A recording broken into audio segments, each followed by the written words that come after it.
Hello, everybody. Before we begin today's episode, I would like to address some unfortunate news that did happen during the off season while we were away. As everybody knows, we had multiple tragedies throughout the off season. First being with Michael and Annette passing away at the age of 39, and then, as everybody knows, the very devastating plane crash on December 18th with Greg Biffle's family. Greg, his daughter Emma, his wife Christina, their son Ryder, Craig's longtime friend and Kenny Wallace's former bus driver Craig Wadsworth, pilot Dennis Dutton, and Dennis's son Jack Dutton, and then unfortunately in late December we lost Denny Hamlin's father, Dennis Hamlin, after a house fire in Charlotte. I would like to take this moment to have a moment of silence for those we lost during the off season. They will all be missed dearly.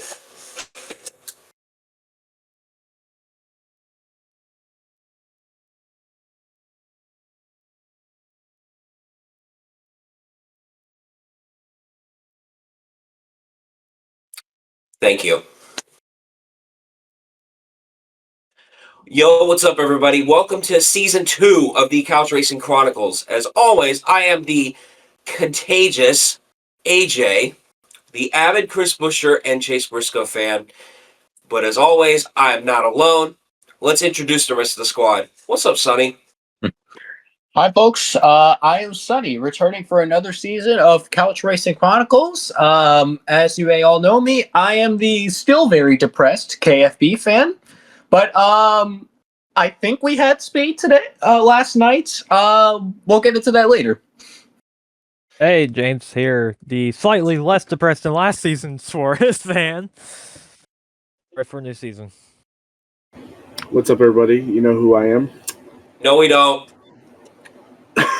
For those who don't, my name is Checker. I am the crazy fed with the free bees. I have the Ryan Blaney trade. I got the Christopher Bell, just trained as well. Then I also have Mr. Brad Keselowski, who's on stilts right now until hopefully we get to Daytona with a fixed leg. But we'll get into that during all that. But I'm ready for a new season of Couch Racing Chronicles, and let's begin this new journey. And then we have to introduce the big winner from last night's race, Mr. Channy. What's up? How's it going, everybody? My name is Channy. I am the diehard William Byron and Ryan Preece fan, and as AJ mentioned over here, Ryan Preece winning the Clash. Let's fucking go. Yes, and first and foremost, now we were supposed to do this particular episode last week, but I had a last-minute schedule change, so we're combining the all-season episode and the Clash episode together. So just bear with us a little bit. First and foremost, let's go ahead and get to the Clash. The big winner, Ryan Preece, got his first career win. Well, yes and no. Yes, it's an exhibition race. Yes, it's his first career win in the Cup Series, but it's not really going to go in the record books because it's an exhibition race. But, that was huge. That was a huge win for the 60 Bunch and RFK Racing as a whole because, RFK Racing struggled so bad last year. Well, I don't want to say so bad, but they struggled immensely last year. And I think going into Bowman Gray, that was what they needed, especially after Corey LaJoie, who was subbing for Brad Keselowski after he did break his leg and his femur. I think it was his leg and femur during the off season. They definitely needed that because that's going to give them a whole lot of confidence going into Daytona. So, let's talk about the Clash. Before we do that, I wanted to take a moment to ask everyone how was their off season. Also, recording in the background, by the way, is ISO. I did not forget. So let's ask everyone how their off season was, and let's just go from there. I had a very decent off season. I was going to say this at the beginning of the episode, but I didn't kind of want to make this about me. But unfortunately, everyone in here did hear about this. But my off season was good for the most part. My grandfather did pass away a couple of days before after we recorded the Thanksgiving episode. So my grandfather will be very missed, and I miss him every day. He passed away at the age of 84. So, I mean, not to damper the mood by any means, but that was probably one of, after everything that's happened during this off season, I'm very glad we're back racing because, oh boy, this is, and Sonny, I think Sonny here can vouch for me the most. This was probably the longest off season I think I've seen in a long time, with all the tragedies and everything. I'm gonna have to agree. My off season just, I think like for the first time in like ever, maybe I just felt so exhausted after a NASCAR season. But that rarely happens. Like even 2024 with Logano, I was more upset and enraged than anything. But the way 2025 ended last year, it left too much of a sour taste in my mouth. And then combined with all the tragedies and just the turmoil and discourse within online, it felt so long and so tiring just watching everything go this, everything go that, all the back and forth. Don't even get me started on the lawsuits in court. I'm just really glad we have racing on here again, and we finally have a lot of exciting things to look forward to in 2026, including something that fans have been partially clamoring for a long time, but we'll get to that later on. Yes, for sure. Before we could get into that, I still want to check in with everyone else. So, Mr. James, how was your off season, good sir?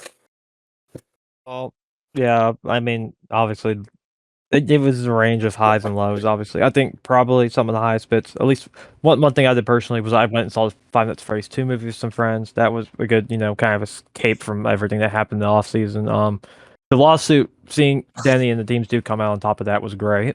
But then again, obviously, the tragedies, those were tough. So, but all in all, I'm ready to be back. I'm really looking forward to the season, especially after Suarez's run at the Clash. Yes. Speaking of that, before I finish checking in with everyone, I just wanted to shout Suarez out because, both ISO and James over here are both Suarez fans. I think that was the first time probably since his Xfinity days, I've seen Suarez be that aggressive last night. It was actually, I say last night, as in Wednesday night. That was beautiful.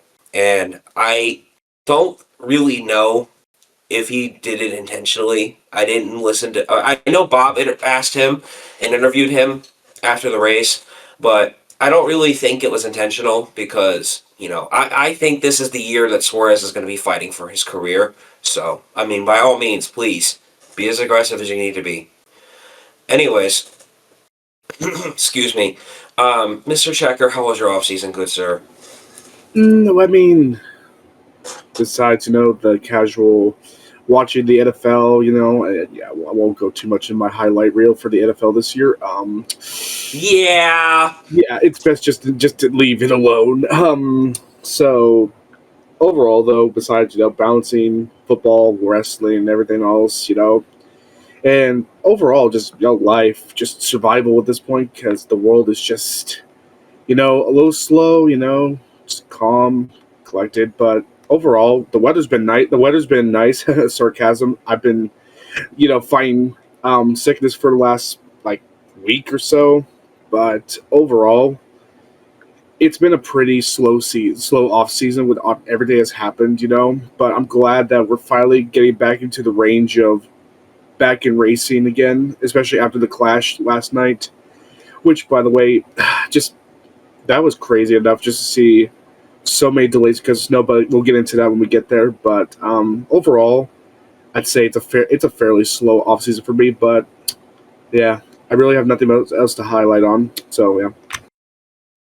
Alrighty, and with that, let's get to Mr. Channing. How was your off season, good sir? I mean, my off season was okay. I'm in the same boat as Checker right now because of not like sickness or anything, but just trying to stay warm throughout this cold ass weather that's outside right now, which I'm sick and tired of this goddamn snow. But Is it all right if I say something real quick? I was gonna save it for the. I was gonna save this for the end of the podcast, but I actually have I actually have a change of heart for one of the drivers. Let me guess. Is it Denny? Yeah. Okay. I know last season I was a total dick towards Denny Hamlin, and now that it's a new season and hearing what happened to Denny, I just want to apologize for like every single word that I said about Denny for last season. So Denny has earned my respect. I will say this though, that is totally normal because I've seen. I don't know what it is, but when tragedy affects a driver in this community, I notice a giant shift, and I mean, I've noticed a huge shift. I've noticed a huge shift in Danny's mentality as well because his father was his world to him. We all know this, and I think losing his father really smoothed him out a little bit, I guess. But I was watching some interviews that he did with Bob and a couple other reporters in the industry, and just I don't know what it is, but just looking in Denny's eyes, you can tell he's carrying a lot of weight, and it makes me feel really bad for him, because he lost the championship in probably one of the most Denny ways possible. The plus side was he won the lawsuit, but then losing his father during the off season before Christmas, mind you, that's even more sad. So I just wanted to say as well, been thinking about the Hamlin family every day during the off season, and I really hope this is Denny's year, and I really hope he attacks it. I can't be the only one who thinks this. I'm with you. Like, I don't want what happened last year to be the last shot he ever had. Like, to have that happen and then lose his father, like, if that's the last memory I have of Denny Hamlin trying to fight for a championship, then it's only going to leave me bitter and wanting more. I want to see him win. I want to see him finally get that cup, whether it be this year or next year or however long it takes. I know he doesn't have that much time left. He's getting up there in the age, just like how Kyle Busch is right now. They're both in their 40s. But for Denny, I can't be the only one who wants to see him finally do it after everything that's happened. No, absolutely. And, someone who's kind of held a grudge against Denny for probably like 8 years now, I think more and more that I've seen Denny come this close to, being in the championship or having a shot to win the championship and come up that close yet again. It's just, it feels like to me,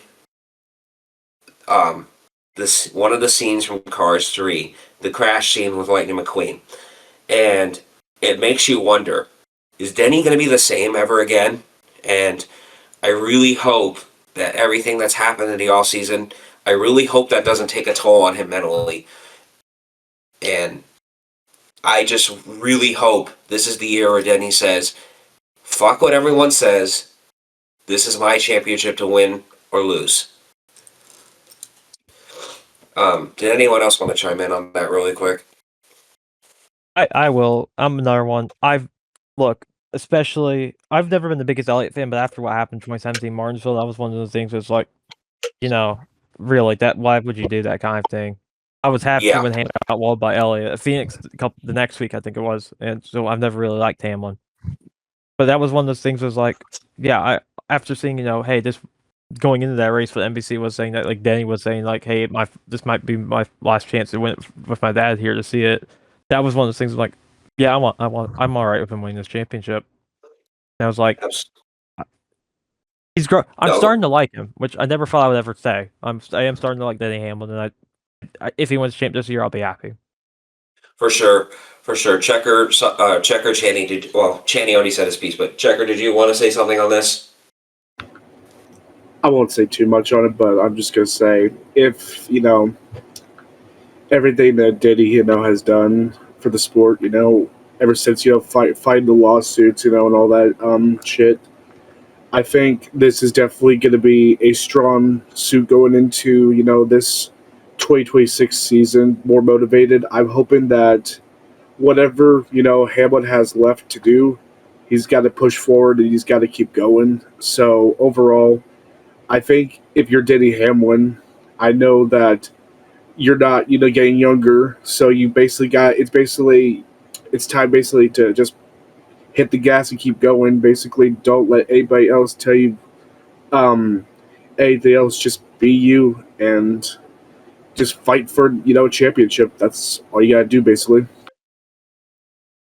Well said. On that note, let's go ahead and dive into the Clash. Let's dive right into the Clash. Like I mentioned, Ryan Preece did win the Clash. This Clash was delayed 3 days. 3 days because of winter weather. And I wanted to ask really quick, because Sonny was around to probably witness this. Can you give us a breakdown of how the LCQs went? Because I didn't get a chance to watch them. Well, the early stint, there was a wreck that had like a couple of cars. I think like Ty Gillen was in it, and then also Cody Ware. But I'll be honest, who's really shocked about that? That's about the equivalent of seeing Chris Wright wrecking Xfinity every week. But so Josh Berry late in the race, he pulled away and went on to win. But the battle for second might honestly be one of the most thrilling things I've seen in like an open / LCQ race. Like it was Austin Cindric, Corey LaJoie, and AJ Allmendinger all gunning and fighting for the last transfer spot because Bowman already had the provisional, so this was their last chance. Allmendinger had it for a while, and then Cindric went past, LaJoie went past, but then Cindric went past LaJoie, and then the two battled until the final corner of the final lap. AJ gives a shot to Cindric, almost sends him up, but LaJoie was on the outside to cover it up. Cindric recuperates, and he takes the final spot. So, really thrilling stuff. You would have to see it to believe that it was actually that good. For sure, and I actually did see that. That part I did witness because that was truly awesome. But I hate it for Corey LaJoie because, as we all know, he's filling in for Brad, and I would have liked to see all three cars race in the Clash, but it is what it is. 2 out of 3 is fine. But anything else happened? I took a sip of my drink. Nothing really too out of the ordinary other than that early wreck. Nothing crazy happened. Riley Herbst did have a spin under commercial, but he got it back going and it was still green. So, actually, I do remember something. Michael McDowell started on the front row. Lap 1 jumped the start. Like, he pulled out ahead of Barry on the start, and he got penalized and sent to the back. So, he was actually pulling away before that first caution. So, if Michael doesn't make that mistake and he stays up front and has that speed he shows, he would have been in the show. So, yeah, that's a mistake. Yeah. Yeah, I was gonna say also Sonny to mention as well. Front row, oh my God, front row! What the hell happened? Like all the front row cars, basically, yeah. I feel bad for Todd Gilliland mostly because he had like a major. I don't know what the issue was, but apparently Todd had like a major issue, and I was just like, oh, fuck. But yeah, that's pretty much that. I will say this though. That's not a good start for those teams that did not make the Clash. I mean, the Clash, in my opinion, should be a 20-car field, and we shouldn't have everybody racing. This is my opinion on the Clash. I wanted to this is a good segue into this because I was listening to the teardown last night, or last night. I say last night, more like this morning, but Jordan Bianchi had a really good point. Well, both Jeff and Jordan had a good argument about moving the Clash back to Daytona. And I wanted to say my 2 cents on that. And I wanted to bring Sonny here, who is a Floridian. I wanted his opinion on this. So to break down what was said in the teardown, I'm just going to keep it short because I don't think Checker has listened to it yet, and I don't want to spoil I it. have. Oh, you did? Okay, cool. Yeah, I So literally listened to. I literally listened to it like an hour before the podcast. I literally just got done with junior download that I just heard up did teardown. Cool. All right. So you'll know exactly what I'm about to mention here. So Jordan is in favor of the Clash moving back to Daytona. Jeff, on the other hand, is more in favor of keeping it a rotational race or just not having it at all. So let's talk about why I don't think the Clash should move back to Daytona with what we got right now.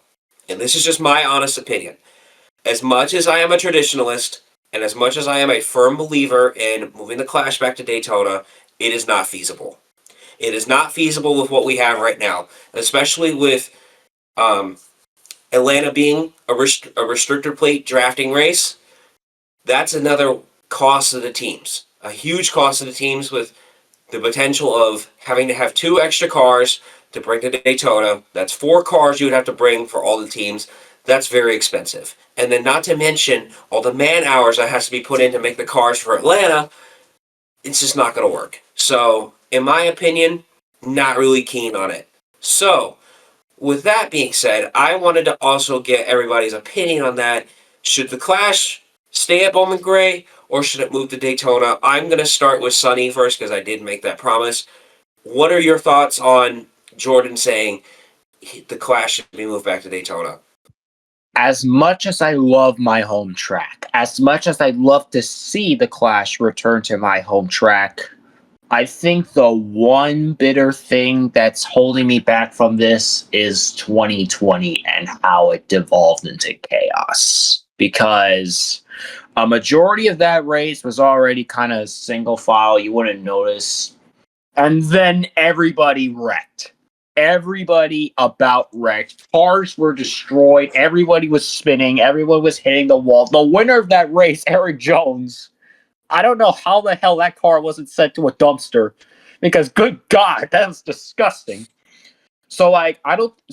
I just don't think the teams want to risk putting those cars out there and then having them all destroyed in somebody's mess, and then they lose all that money and they have to recuperate. So I don't think teams just want to take that kind of super speedway risk. I think they just rather keep it somewhere rotational or somewhere where they can control each other or at least have a say of where they want to go. So I love Daytona and I would love to see more races there, but I think just for the teams, I don't think they want to take that risk again and have something more happen and they get even further down the hole. For sure. And before I get to everyone else, I wanted to add to what Sonny said. If we do that and plus keep the Clash at like a 15, 20 car field, the whole field's just going to ride around on the bottom, saving fuel for 20 laps. Or I'm sorry, for 10 laps. And then because we do go back to the old way, making a 20 lap race, everyone's just going to ride at the bottom. They're going to be saving fuel and they're going to wreck at the end. Do we really? What's the fun in that? Like, I'm not a fan of that. As much as I love Daytona Talladega, I'm not a big fan of that. Just saying. Yeah, me neither. So, James, how do you? Let me start that over. James, did you want to give your input on the Clash potentially moving back to Daytona? I will. I think everyone. I think the main issue from last night everyone had was how much of a wreck fest they got at the end in that second half. Which is all I saw. I didn't catch the first half. I was playing my Xbox, but I thought the racing was good, and they weren't wrecking when they actually got a good run. There was actually really good racing. People could pass. Honestly, I don't see a point moving back to Daytona for reasons like you said, costs and stuff. Look, if we go back to Daytona, it's either going to be trains all the time, or it's going to be a wreck fest. I mean, do you want a wreck fest? Do you want it to be a Daytona where they're not going to pass? Or do you want a short track where they can move each other and get excitement? I think the short track's a better option. And Priest suggesting that he said that in post-race press conference last night was New Smyrna. I would be down for that. I honestly would. Maybe rotate for joining national short tracks that don't get much coverage. This was going to be my next point. James, you brought up probably the best point I've ever heard someone make that was actually logical. Good job. You get a cookie. So I agree with Ryan, but I also disagree with him at the same. Well, not necessarily disagree, but I heavily agree with him on this. Give New Smyrna, and maybe this is a stretch, but give Five Flags a chance too. You know, as everybody knows, Five Flags Speedway, the short track in Pensacola that hosts a snowball derby every year. I think NASCAR should give a little taste of Five Flags, because I think we could perfectly hold a clash there, and I think it would be a thriller, especially with this 750 package, which we'll get into that in a minute. I think I agree with what Jeff said, especially let's rotate it to tracks that are in a warmer climate. Yes, this was kind of a freak deal because, you know, James can vouch, he lives in North Carolina. This was a freak deal, you know, to have 2 back-to-back winter storms and have it delayed 3 days because of weather. This typically does not happen for North Carolina this time of year, am I right? No, we barely get snow, let alone 14 inches is where we got in my house. 14 Yeah. inches of snow. I live in Ohio and we got 15.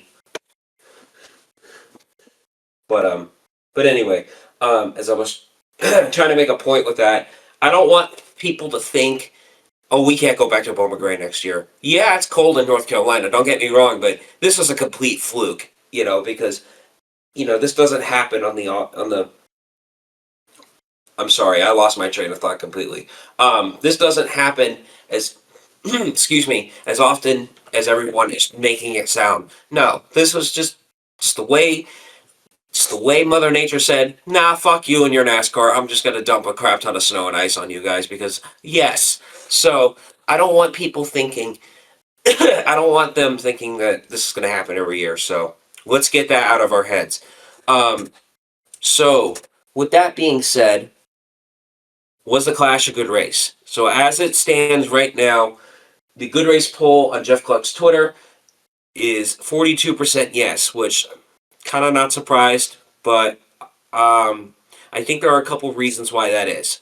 And I think the big stem from that was the weather delay. When that rain and sleet mix moved in through the second half of the first/second half of the Clash. It kind of did make things a little bit wonky in my opinion, because the first half was actually really good in my opinion. You know, I'm not saying this was a true testament to the 750 package, but I think based on what we were seeing last night, I actually really enjoyed this 750 package. You know, everyone could pass, you know, there were comers and goers. The racing was actually genuinely pretty good, and it's just, I don't know what it is about winter weather or just bad weather in general, and we race on the wet weather tires, it makes everyone kind of go a little bit crazy because, my God, what the hell was that during the second half? Sonny? I could just go the narcissist route and just dog on this race for whatever went on in the second half, but I'm going to take the positives of the first half and say what I saw, I actually really enjoyed it. I was having a fun time. I saw a lot better moving around, a lot better shuffling of people in the pack.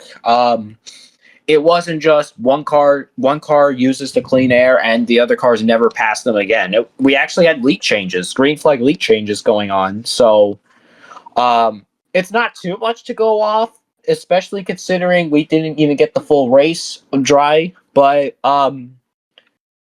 for what we did get to see out of the racing, I actually enjoyed it. And we can just chalk up whatever happened after that to just Mother Nature was fucking pissed. She was enraged and just had to take her anger out on us. That's what I'm chalking it up to.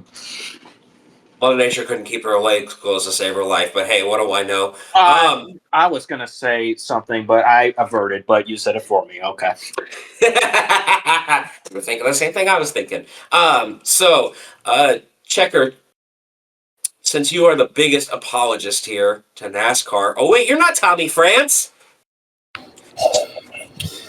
So, what were your thoughts on the 750 package and how the racing went last night? I think it was okay. That's a good answer. That's a nice opinion. No, for real. There's definitely an improvement, with the 750 package. I'm more curious to see how this is going to play out, of course, on, the other tracks we're going to go into and the road courses, how it's going to improve. This is honestly was a warm-up, and I think that it's definitely something we got more passing out of it. Like I said, there's a lot of names you wouldn't think would be up there, from this 750 package. Like there's a lot of impressive, passing, and battling, You have a lot of stories to talk about, like I said, yeah, shut the fuck up.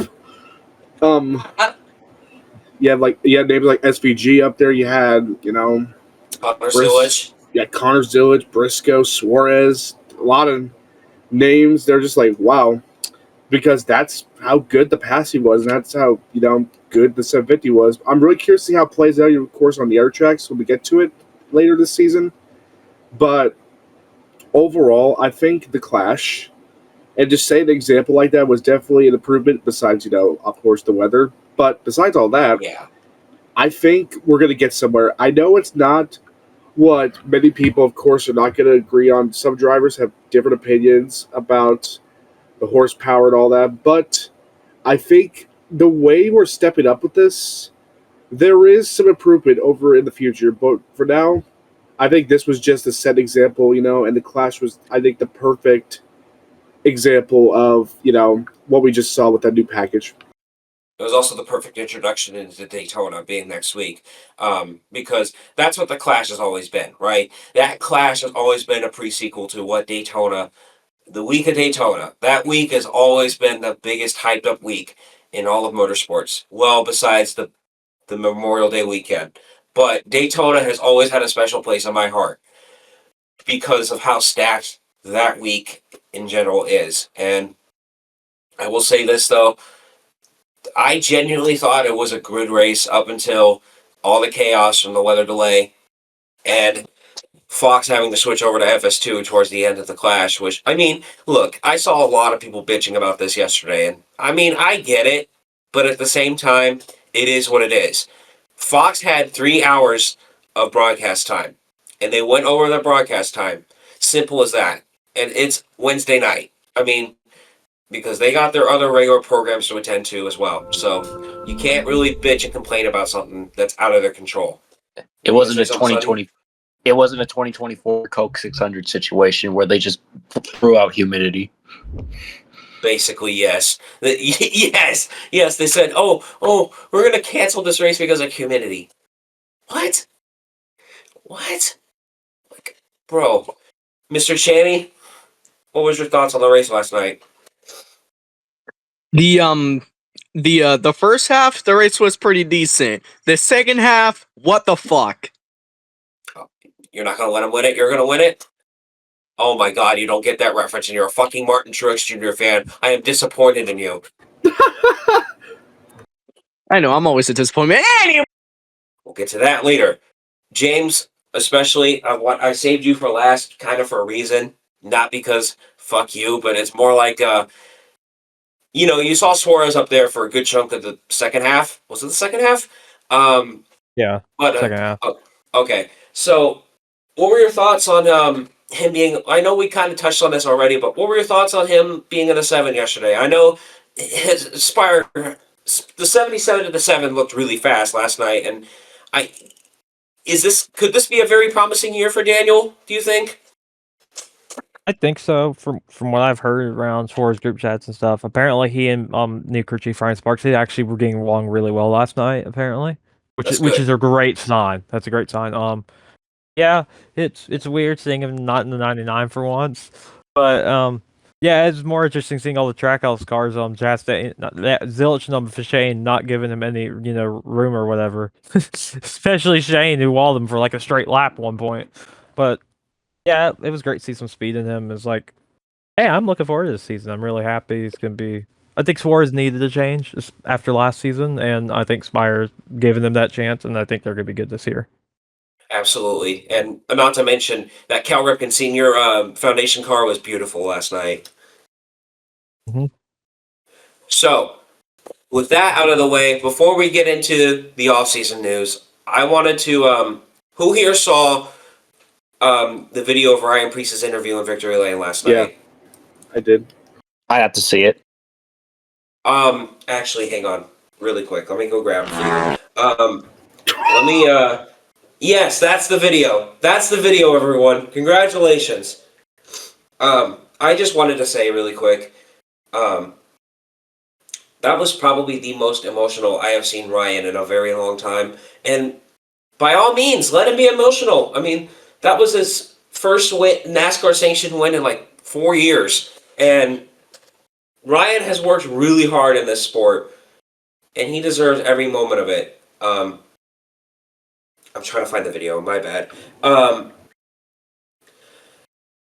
I think this is a sign to come that this is going to be a very, very powerful year for Ryan Preece, and I really think we're going to see something out of the RFK cars, especially. I know where this is going to go. Oh, AJ's going to simp on the RFK cars. AJ's going to do this. AJ's going to do that. Oh, fucking blow me. Don't we all technically simp on our own teams? I mean, yes. Well, unless you're an RCR fan. Did you not see? No. I was crashing out on Trackhouse last year. Yeah, but I can imagine everyone going, oh, here comes AJ's the RFK apologist. This, and that. Boy, shut up. My question to that is, what do you got against RFK? That's the real question.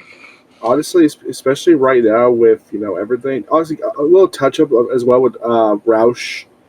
I want to point out as well. I know it probably be mentioned later on as well, but it was actually really compelling and touching as well to see a Roush Fenway Keselowski car go to victory lane, especially dedicated to Greg Biffle and all that. That was a very good moment. Absolutely. And as much as I respect Ryan Preece, and I'm not a Ryan Preece fan, but we all needed that. As RFK as an organization, they needed that. And that was huge. Because, especially with how many times they've came so close last year to winning. Yeah, I know it's an exhibition race, but this is a good sign of things to come for this season. And hopefully, I say hopefully, they can finally win another Daytona 500. Yeah. I was going to say, I'm hoping, because those paint schemes with the Greg Biffle tributes, oh my God, they're nice. So, yeah, I wanted to break that down for a second. I was going to mention this part for later on here in a minute, but so as everyone knows, Corey LaJoie is going to make an attempt to run the Daytona 500 with RFK in the 99. That's really cool to see them bring that back, especially after Trackhouse gave it up. It is through a partnership through Trimble. I just got to say, all the paint schemes from the RFK cars with that Greg Biffle tribute, with the Greg Biffle font on the numbers, it looks great. Brad will be running Castrol for the Daytona 500. Chris will be running Bodyguard. Ryan Preece will be running another Kroger paint scheme with Vivia paper towels. And then, as I mentioned, Corey LaJoie will be running Trimble. All 4 cars with that RFK font look amazing. Now, there is a reason why, and I listened to this on Stacking Pennies, the reason why the RFK brought out a 4th car for this is they need a little bit more support on the super speedways because Brad feels like they don't get enough help. And Sonny, I wanted to ask, before I ask my question, Corey did mention on Stacking Pennies that if he makes a Daytona 500, that he's more than likely going to be running all the plate races this year with RFK. Do you see that as more so? It's not really a jab towards Corey, but do you think this is a good idea for Corey to not only get better on the plate tracks, but to help RFK get better on super speedways? I don't see why it wouldn't be a detriment. I'm pretty sure all of you, majority of you would know, I was on a major Corey LaJoie anti-spiral, considering the shit he pulled on Pocono. But now that I kind of got a year to kind of chill out and tune myself back in, Corey, from what I see out of him, he's really good on the plates. Like last year's 500, he was up front late, and I think he got involved into a late accident, and he got into like the teens. So, but I think the plates are really where Corey shined best. And I think driving for RFK and giving them support with the fourth car, I think it helped out the team a ton because I'm not sure if Corey were to win the 500, I'm not sure how much cash money would be considering it's an open car, but anything that would help give the team that support and moving forward to develop, I think that would be something that could be very grateful and impactful for the organization. So I wouldn't be opposed to Corey running all the plates with RFK. I think it'd be something that helped him and the team out a lot. Just don't pull Joey Logano and cause like 5 big ones in one race, please. Thank you. Yeah, for sure. To answer your question, it's actually a really good question because I actually was thinking about that last night too, and I remembered. I think it was Denny said on his podcast a while back. It would be if he were to win the Daytona 500 if he were to win a race in an open car, it'd be like a very small. I think it's like a small percentage of the winnings on what a chartered car would get. I don't remember exactly, but I think the purpose of Corey running that open car is to not necessarily win the 500, but to help RFK build their strength on super speedways, especially. Right. To get all 4 of their cars in an optimal situation where they can go win the Daytona 500, because that is, not just the Daytona 500, but on plate tracks in general, because as much as I love RFK, that's been kind of an Achilles heel for them for the last couple of years. Not necessarily their fault, it's just look at what happened at Talladega. Chris had a shot to win there at the end and got wrecked. But because if he had support, or I'm not necessarily support, if he had another teammate or a Penske car helping him, I think he would have had a shot to win. That's just my opinion, though. But don't take my word for it. So, with that being said, James, what are your thoughts on Corey running that fourth car, especially it being the 99 car, as kind of a homage to Carl Edwards when he had his tenure at RFK? Because I know you've been a fan of this sport as long as me and Sonny have, and I just wanted to get your thoughts on that. Well, I mean, I've been a LaJoy supporter for a while now. I mean, he's an underdog. I'm going to pull for him. So I think this is. I honestly, everyone says he blew his one shot in top equipment in the 9 car in 23. I don't think that was a real legitimate shot he got. And I think this is probably a better opportunity if he gets more races in this 99. This is a better opportunity than that Hendrick ride because he's got more races with the team. He can grow in that team.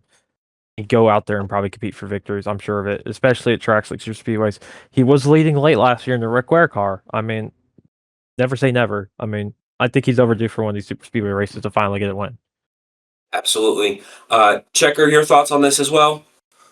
I mean, yeah, it is pretty cool to see Corey, of course, getting this shot, with RFK. I won't speak too much on it since we're going to be going to that topic when we get there, but yeah, it is pretty cool, an opportunity for Corey. I'm curious to see what he does, with the 99 and see what else he could do. Channy, your thoughts on this? My brain committed Windows XP. Got it. Information overload. All right. On that note, let's transition into the off-season news. So with that, that's a perfect segue into the Daytona 500. Let's talk about the open car entries. As it stands right now, there are 48 total, if I'm not mistaken, there are 48 total entries in the Daytona 500 for 41 spots. 41 because of that exemption Jimmy Johnson got. So as it stands right now, here are the 8 drivers that are in open cars for the Daytona 500. Chandler Smith will be running a third front row car in the 36. Justin Allgaier with a Junior Motorsports entry in the 40, yet again. That I'm really excited for, and I really hope that Justin makes it in another year. That's huge. JJ Yaley for NY Racing in the 44. Anthony Alfredo in the 62 for Beard Motorsports.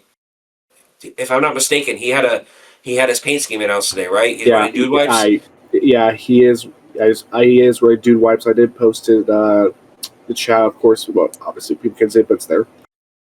Good. Corey Heim will be running the 2311 6-7 entry. Yes, I did do that. Sue me. Are we serious? Are we kidding me? I'm kidding. Corey Hyman in the 67. I believe it is through Robin Hood. Casey Mears in the 66, as expected. Casey Mears is trying to get to his goal of 500 starts throughout NASCAR entirely. BJ McLeod in the 78. No surprise there. And then, as we already mentioned, Corey LaJoie in the 99 for RFK Racing. So, this is a really stacked field. This is why I love Daytona 1 so much. You always have a stacked field for all three races because I'm fairly certain there's going to be go or go homers for, that's something I haven't heard anyone say in a long time. There's going to be cars going home probably for all three races. And oh yeah. Not to mention, this is a good segue into this next topic. What is going on with this Truck Series field for Daytona? Dude, who let the Craftsman Truck Series cook? You have so many familiar names and so many people come out of the retirement home. So let's see. Tony Stewart, that was the big one. Driving the All-Star Collie Graham truck. It was actually announced yesterday or today. No, it was today. Today, Cletus McFarlane will be running a truck for Nice. Yeah, if he passes the Rockingham thing or something like that. He has to complete the test. Yes, but I know Travis Pastrana is in there. Travis Pastrana. Not kidding. Travis Pastrana is going to be in a Nice truck as well. John Hunter Nemechek is going to be running a second Palmar Friesen truck. That's really cool to see. Yeah. Ricky Stenhouse Jr., I think, in one of the Nice trucks. Nice is running 4 trucks, I think. God damn. One of them is an open truck, I think. But I'm trying to think. Is there anyone else I'm missing out on? I know there's a lot. I'm trying to think. I think who's that one guy? He was like an Indy car, like an Indy. I'm trying to figure out what the name was. Oh, Dario Franchitti. That's in San Diego. Oh, I just thought. I was going to get to that, but yes, it was also announced yesterday. Dario Franchitti will be running a Tricon truck for San Diego, which I think that's cool. And talk about a name I haven't heard in a long time because Dario has not made a start in NASCAR in almost 18 years. That's insane to me. Back to what I was saying though. This is probably one of my favorite weekends of the year because this is this is probably a stacked field for all three series. And, Sonny, I wanted to get your thoughts on, especially, you did mention your grandfather is a Tony Stewart fan, and I imagine he's excited. Oh yeah, he is. He's been a Tony Stewart fan for as long as I've known NASCAR. So if he wins, then I'm sure he's gonna have a blast. This is going to be a really exhilarating weekend simply because of all the names we got here, and it's going to be interesting to see who takes home all these races and these speed weeks. So, I will say though, it's going to be all fun and games until we see John Cena announce he's racing in the truck race. So we want that. God damn it! The first ever invisible truck. Imagine if it was sponsored by the U.S. Army and it was just straight up camo. Oh, Jesus! Oh my God! You remember the Idiots in NASCAR? One clip of John Cena's truck. Oh my God! God. Oh my God! Anyways, that's a good topic to the next segment, and this is probably the one I really have been excited to talk about. The playoff system is no more. Freedom. Rip Bozo. Rip Bozo. The chase format will be returning for all three series. I'm not really going to dive too deep into this because this is pretty much well explained on every NASCAR podcast there is. So I just basically put this down as of what is everyone's thoughts on the chase format returning. So basically, since Checker and Chaney have not really been around to witness this format, I'm young. I'm young. I don't understand this. So, Sonny, since you're more in a healthy manner than I am, do you want to take a moment to explain these guys more about the chase format? Okay, so the chase format. So basically imagine you have the regular season. That's been unchanged back then versus now. They act and behave the same way. However, with the chase, winning would not automatically lock you in. You have to rely on all the points you've earned throughout the regular season. Usually it would be the top 10 would get themselves into the chase when the regular season ends. But then later on, during the late years of the chase, NASCAR added wild card bursts. So, like, if there were two drivers that were outside the top 10, but they had the most wins out of everyone else outside the top 10 of points, they would also make the chase. So you'd have 12 drivers over 10 races fighting over the championship. Only one reset and nothing else. After that, everyone races on like it was part of the season, and the driver with the most points at the end of Homestead would be the champion. Now, the one what? Who did that? Oh, I know who did it, but I'm gonna keep that to myself. Anyways, go ahead, Sonny. Yeah, the one big caveat that everybody had on the chase was the Jimmy Johnson era, where he won 5 straight titles in the chase format: 2006, 2007, 2008, 2009, and 2010. 2010. Yeah, that was. I'm sure that got well, at least a tiny bit annoying to a couple of fans. But considering what what started out as kind of a fun kind of mess around concept became really, really annoying. So people are going to be clamoring, well, it's not full season. It's not 36-point race. This is the first good step I've seen with slowly easing back into a full season legitimacy. So just give this some time to breathe. Just let's see what happens in this format. And if it still doesn't work, then it doesn't work. We find another option. But if things get better, then just let us take our time. We're making really great progress here, and I don't want to make one bad decision and then everything falls back over. Just try to let them cook this time. And if they don't, then that's for another day. But that's all I got to say. Yeah, for sure. And I just wanted to get everybody's thoughts on this, especially. So I'll start with James. What are your thoughts on the chase coming back? I'm happy because I did watch NASCAR, but it's like one of those things. It's not like now where I was like my main thing of watching was during the chase. Like I can remember back to watching playoffs from 2014 onwards and stuff. I kind of slightly remember Spingate being there around for that, but not like actually watching any of the chase races. So I'm glad. I still think we should be full season, but I think chase is definitely a good alternative. I don't know exactly how I feel about the 16 drivers, but there's no win and end, so I guess that evens that out. So I'm looking forward to it. I think with the Suarez being the Clash, he could probably go in and get in there. We can keep that up all season, so we'll see. For sure. Now, Checker and Channy, with this being both explained to you, what are your guys' thoughts on this? Because I know both of you guys both entered the sport while the playoffs were still big, and I think this is kind of a breath of fresh air for both of you, because if I'll say it best. When you explain the playoff format to someone, you leave them puzzled every time. When you explain them this, they're like, oh, okay, this makes more sense. So I'll start with Checker on this one. What are your thoughts on the chase coming back?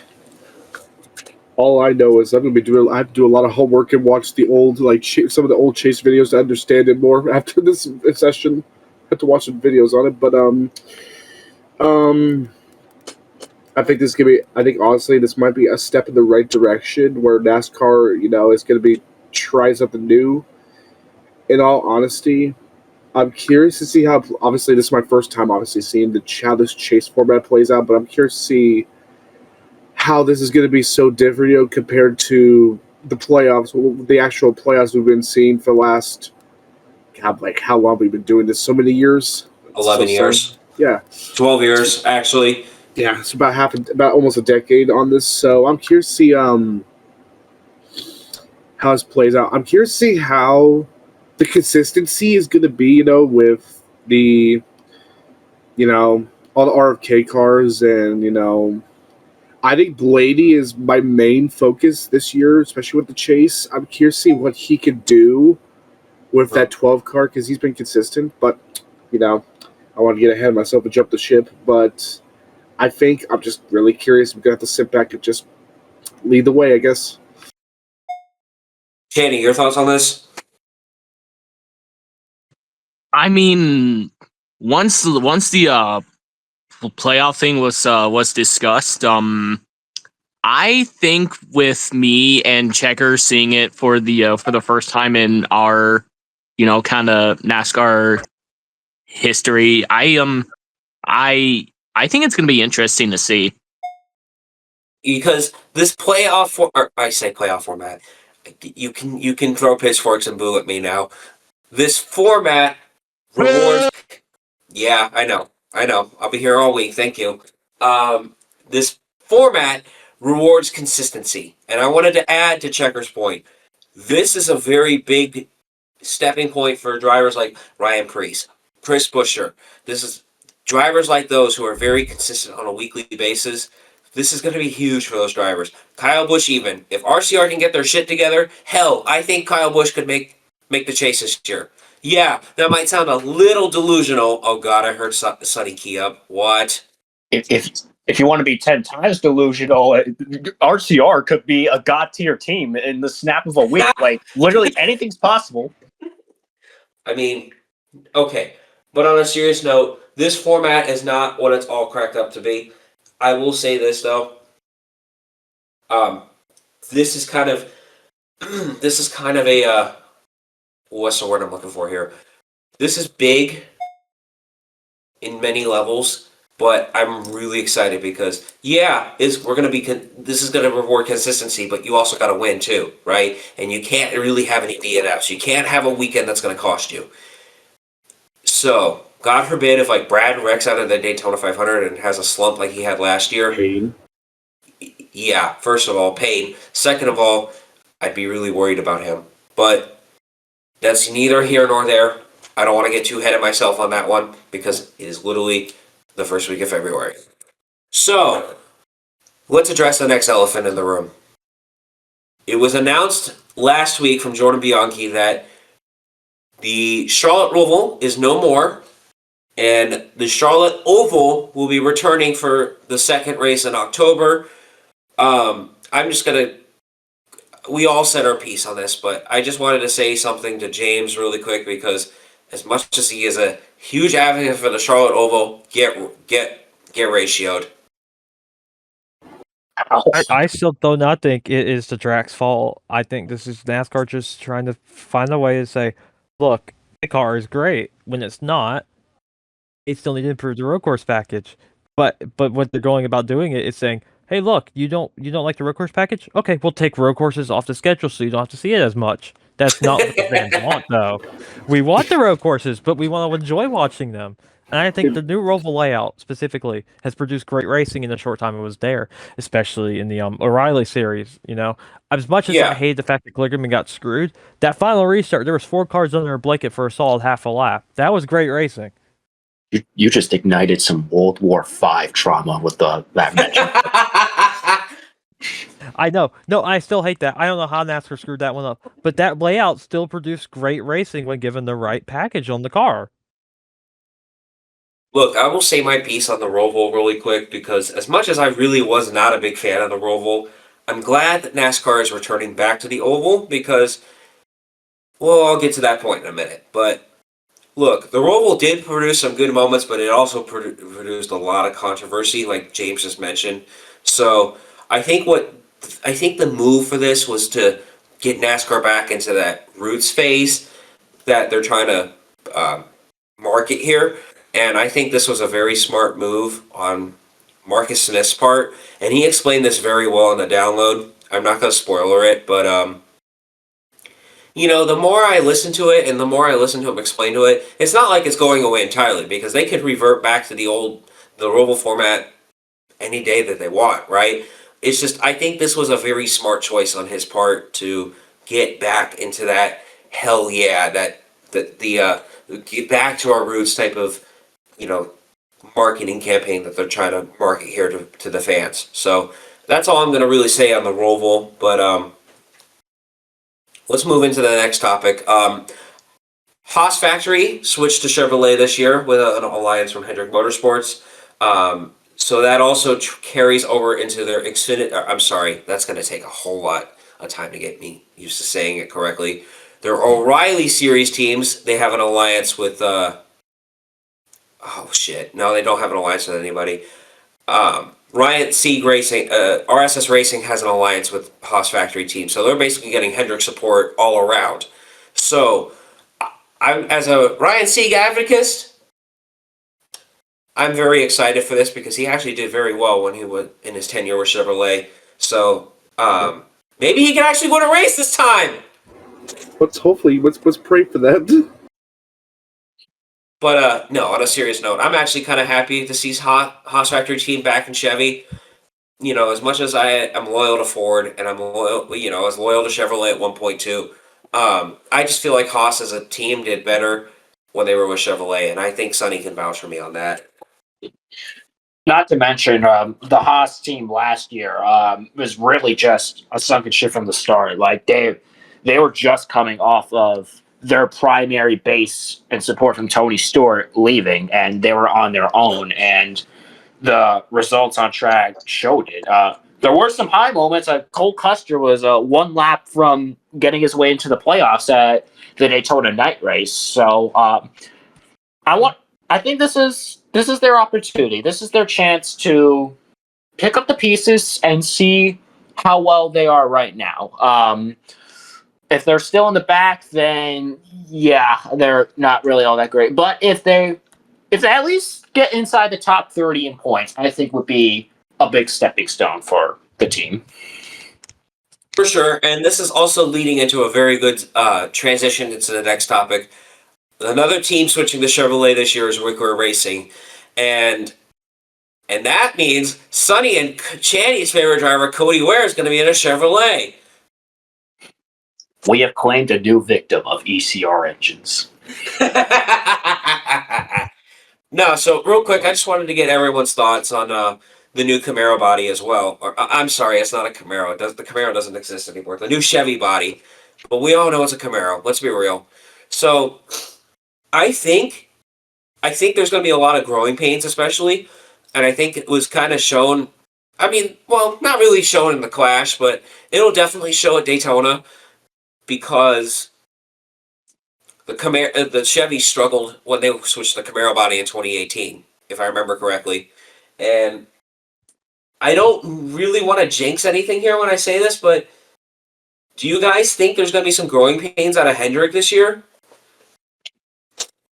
I don't think it's going to be 2018 bad. It was something absolutely devastating would need to happen for them to just completely fall off the face of the earth. But so I wouldn't be surprised if some of the drivers took a little while than usual to get things rolling. Like Alex Bowman, if a Hendrick has the struggles they did in 2018, Alex Bowman is screwed because he's already kind of not having he kind of has shitty luck compared to his teammates. So I'm especially worried for him. But it could happen to anyone. Like Larson was all over the place last year, even despite winning the championship. Elliott, who knows if consistency will maintain, and William Byron just usually cannot get the right end of the stick. So I don't think they'll be as bad. I don't think Hendrick will be as bad as they were in 2018, but if I jinx that, then you all can fire your pitchforks and torches at me. So I hope not, and if they do, then they're screwed. Checker, what are your thoughts on this? Where did Checker go? Do we need to summon him? Okay, Checker has gone AWOL. I think his internet died, unfortunately. Rip. James, your thoughts on this? I got lost what we're talking about. Bro. Okay. To fill you in, we were talking about... Oh, he went AFK. Okay. we were talking about the new Chevy body coming out, and we were asking if you think that Hendrick's going to have a struggle like they had in 2018. Okay. I doubt it. Because it is still Hendrick Motorsports after all. Especially with the lineup they got right now, it's a strong lineup. I think we gotta wait a couple races. You're not gonna be able to tell it like right off the bat, especially two super speedways, and the Clash is just Bowman Gray, which it's more traditional racetrack, but still like short track, not really bringing everything. I think the main focus or concern of maybe of Hendrick struggling possibly might be the horsepower changes with a new body too. So we'll see. I mean, that's kind of a given at this point. I think we're going to notice that out of all the Chevy teams. Chaney, as a William Byron fan, are you worried? Somewhat, yeah. I wouldn't be too worried, but I give it like a couple weeks. I give it like a couple weeks, but I think it's obvious that William Byron's going to be a pretty strong pick for Daytona. We're not doing picks this episode, by the way. We're going to do that next week. But back to my main point, I'm actually really curious to see how the Chevys are going to do this year. So, on that note, we've pretty much covered everything that's happened in the offseason and in the Clash. So, with the Super Bowl being this weekend, I'd like to ask everyone, who are their picks to win the Super Bowl? Since Checker went AFK, I'm going to go do his pick first. He set the Seahawks 31-23. Sonny, where do you stand on this? Well, okay, there goes Chicker. Well, I don't think y'all are gonna like this pick. My dad, big Boston sports fan, loves all the teams. The Patriots, the Red Sox, the Celtics, the Bruins, we're all up there. And I know a lot of good Seattle folks that are going to be rooting for the Hawks. But in terms of following my family, I'm going New England. So give me the Patriots 26-20. Jesus Christ. Chaney, what about you? Did you call for me? Yes. You were kind of cutting out on my end, so I didn't know. Oh, you're good. Who's your pick to win the Super Bowl? My pick to win the Super Bowl, I'm gonna have to go with the Seahawks for this one. Do you have a score prediction, or are you just going to stay out of that? I'm respectfully gonna stay out of the score count. James, who do you got? Seattle. I don't think it's close. Okay, so this one's going to be kind of tough for me for this one, but I think I'm going to have to go Seattle on this one too. I'm probably not going to watch the Super Bowl, not going to lie. I'm not that... Look, Seattle's just going to straight up whoop their ass. Let's be real. I think it's going to be 34-0. I think it's going to be straight up built to ass. Sorry, Forda. We good. So, I totally screwed that up. Sorry. Anyways, we made it through another episode. Oh wait. So actually, I have something funny to say. Did anyone see that video I sent in the chat this morning about the Ryan Blaney and the William Byron post-race interview after the Clash? Let me see if I can find it. The Cup Series chat. Oh, there we go. I thought it was kind of funny because it reminded me of both Chaney and Checker very well. Yeah. I just wanted to say really quick, before we close this episode off, I'm sorry this kind of got a little bit awkward there at the end. You know, Checker did have to dip, unfortunately. I think something is happening behind the scenes. So, on that note, I think we're going to go ahead and get out of here because my throat is killing me and my sinuses are screaming. So, on that note, thank you guys for listening. And please comment, like, and subscribe. We will be back next Thursday for Daytona before the duels. On that note, this is AJ signing out. Have a good day. This is Sunny signing out. This is James signing out. And this is Channing signing out. We will see you guys next week, which I don't know what the race is gonna be because me is stupid. But we will see you guys on the next podcast.